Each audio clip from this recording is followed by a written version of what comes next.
అందరికీ వందనాలు.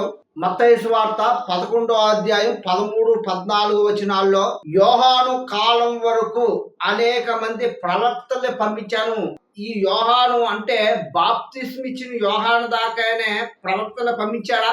యోహాను కాలం వరకు అంటే ఆ కాలం ఎప్పటిదాకా అన్న అంశం మీద ఈ రోజు దేవుడు మనతో మాట్లాడుతున్నారు. ఇంటి నిమిత్తమై మత్తయి సువార్త 11వ అధ్యాయం 13, 14, 15 వచనాలు.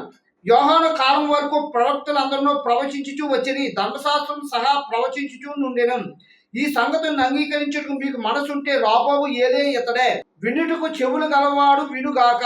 చదవని వాక్యంలోని నేను యెరూషలేములో ఉన్న ఇశ్రాయేలు ప్రజలకి అనేక మంది ప్రవక్తలు పంపించాను. ధర్మశాస్త్రాన్ని బోధించే ప్రవక్తలు పంపించాను. కానీ మీరు విననొల్లని వారుగా ఉన్నారు. అయితే ఎప్పటి వరకు పంపించాలంటున్నారు? ఇక్కడ యోహాను కాలం వరకు అంటున్నారు. మరి యోహాను కాలం ఎప్పుడు దాకా? యేసుక్రీస్తు ప్రభువు వారు తాను పరిచర్య చేసిన దినాల్లోనే ఆయన కూడా పరిచర్య ప్రారంభించాడు.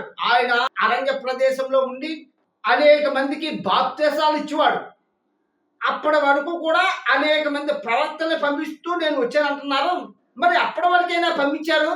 ఇది ఎప్పటి వరకు పంపించారు అన్న దాన్ని మనం దాని కింద వచనాలు చూసుకుంటే మనకు అర్థమవుతుంది. ఈ సంగతి అంగీకరించడానికి మీకు మనస్సుంటే రాబోవు ఏలియా ఇతడే అని చెప్పబడుతుంది. రాబోవు ఏలియా అంటే ఎవరు? ఏలియా ఎప్పుడు వస్తాడో తెలుసా?